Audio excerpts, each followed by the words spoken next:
Hey guys, I was brought up in suburbia in England, and about 20 years ago I moved to Australia.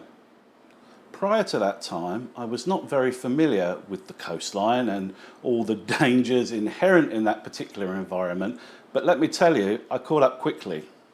I've always been drawn to the coastline in particular, and it's certainly a focus of my landscape photography. I love being by the ocean, I love being in the ocean, and I've made myself familiar with the environment and was even a surf lifesaver for 10 years. However, I'm aware that a lot of people only get to go to the coast on occasion, for instance when they're on holiday and making a special weekend trip there, and may not be as familiar with the environment and how to photograph it and be safe as people who were brought up on the coast. So welcome along to my latest video, Shooting the Coast, Tips for Landlubbers.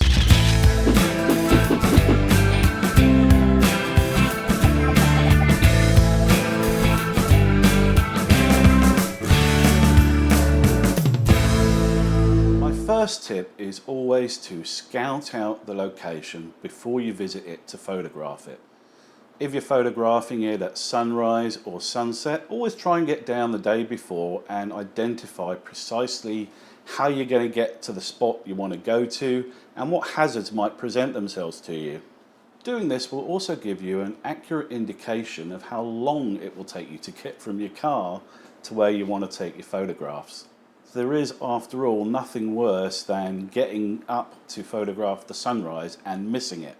With regard to the location you choose to photograph, don't automatically go where everybody else has.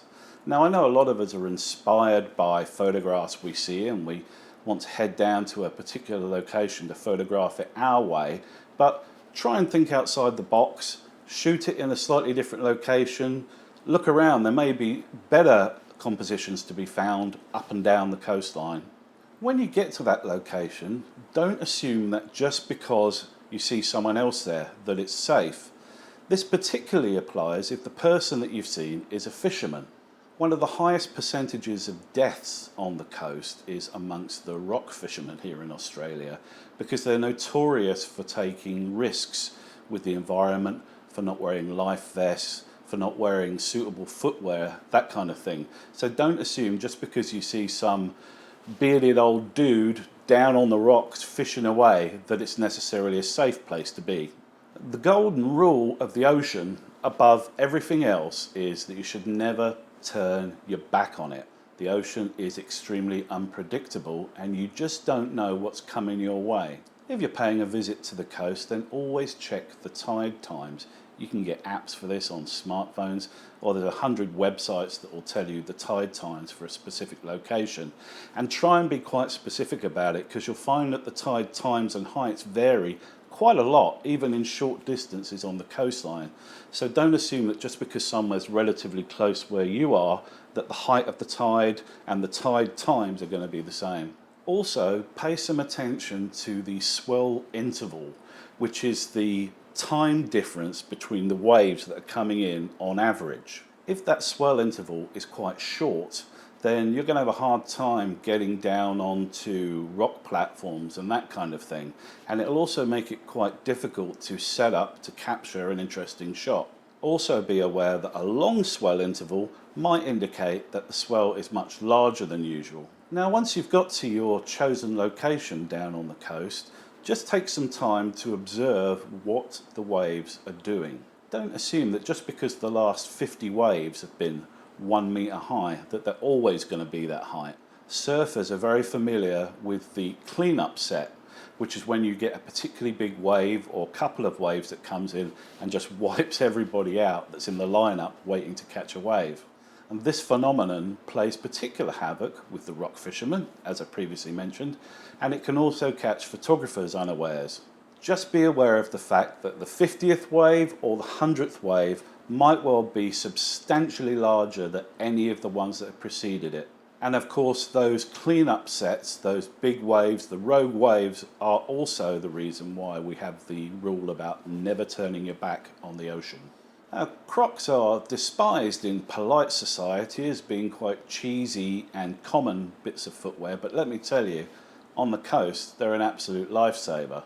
Crocs are extremely comfortable, they're extremely grippy, and they also cushion your foot really nicely, particularly if you're stepping on jagged rocks or upturned stones or shells that might be lurking under the sand. They come in a variety of styles and sizes, and some have a clip on the back to secure your foot. I suggest you get a pair, particularly if you're going to be spending a lot of time photographing the ocean. If you're going somewhere that isn't very populated, then I strongly suggest that when you get to the location you're taking photographs, you send your location to someone you know. If you can send them the GPS coordinates, all the better. It might be the most benign environment in the world, but you never know what's going to happen, so just be safe and send your location to someone so that if you don't report in, if you don't turn up at the end of the day, that they know where to look. Also remember, if you move, to update those coordinates so that if you then go missing, people aren't looking in the wrong place. If you're shooting the coast at sunrise or sunset, then do double check your sight lines for the sun itself, because you might find that your chosen location is obscured in some way. You need to fire up one of the photo direction apps such as Photopills and just ensure that you're going to be exactly the right spot for the shot you want to capture.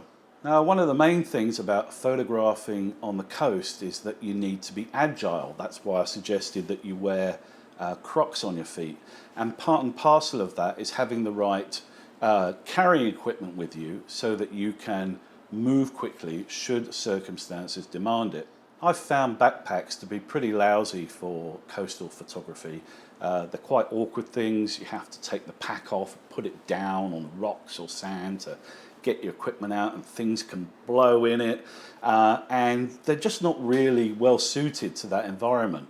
So what I suggest instead is that you transfer your stuff into a smaller bag such as a sling or messenger bag. Just bring the equipment that you're going to need on that occasion along with your tripod. This has two advantages. Firstly, you can access everything much more quickly, and secondly, you're much more agile on your feet because you haven't got to scrabble to pick up your backpack and put it on your back and get the hell out of the way of a big waves coming in. Because you've permanently got your bag on you and all your equipment readily accessible in front of you, you can just move. If you're photographing with your camera on a tripod, then never leave it on the tripod when you're moving spots. The immediate coastal environment is full of hazards, and it's highly likely that you're going to trip and stumble at some point when you're taking your photographs. And if you've got your camera on some bulky tripod over your shoulder, then you're going to drop the lot, break the camera. Furthermore, with regards to your tripod, just be super aware of where you're putting it. The rocks are of course very slippery with algae and water, and what looks like a firm surface may be far from it. Furthermore, the coast is often a lot windier than inland, and I've been in situations where the wind has caught the tripod, and if I wasn't standing there, it would have fallen over onto the rocks. You can mitigate this slightly by slinging a weight underneath the tripod to keep it nice and stable, but you can't really count on anything in this environment. When you get back from the coast, remember to wipe down your camera. What I do is I have a spray with some isopropyl alcohol in it. I just use a mister spray gun, just lightly spray the surface of the cloth with the isopropyl alcohol and just wipe everything down. That gets rid of all the residue, the salt water that can over time corrode the camera and the tripod. Also with the tripod, as soon as you get back, run it under fresh water, including particularly in all the joints, because you will find that if you regularly put that in salt water, it will rust up. Don't get too comfortable in any particular spot, because you have to remember that the tide is changing. It might well be coming in, and the place where you start off photographing could well be several feet underwater by the time you decide to finish photographing. This is particularly pertinent, of course, if you go out a little way onto a rock and there's water behind you. It's very easy to be cut off by the incoming tide. Whenever I'm visiting coast, there are 3 items I always have with me. The first one is Mozzie spray. This is particularly true if you're shooting inside a sea cave or something like that. The Mozzies love that environment, and it can be absolute torture if you're photographing in there and the Mozzies are having a go at you. The second thing I always bring along is some suntan lotion, because you're going to be out in nature exposed to the sun and the UV. Admittedly, it's a lot worse here in Australia, where we've got the hole in the ozone layer above us and we have quite high UV levels. But skin health's really important, and it's very easy to get burnt, particularly if your skin is not accustomed to being out in the sunshine. And the third thing I always make sure I have with me is water. I take a large bottle of water, always have it on my person. It may well be difficult to get back to the car and to access some fresh water, and there's nothing worse than being there with the shot of the century lined up in your viewfinder and you're absolutely dry in your throat and just want to drink.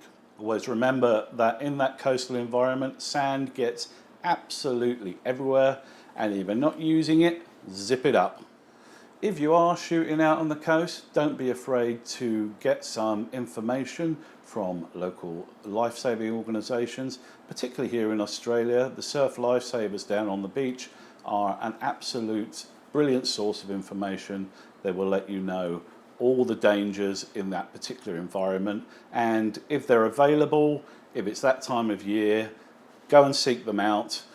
Even if it's the day before, they'll be able to give you all the information you need. And one final tip for those of you who are lucky enough like me to be in Australia, I cannot recommend the BeachSafe app highly enough. It's available on all smartphones, and there's a web version as well. It has a list of all of the beaches in Australia, like all of them, and it has safety information about visiting that location. You can be able to access the weather, tide times. It has detailed coastal information from absolute experts in the subject, and it's always the first place I look whenever I'm going to a new location on the coast. So that's it. Those are my tips for landlubbers visiting the coast.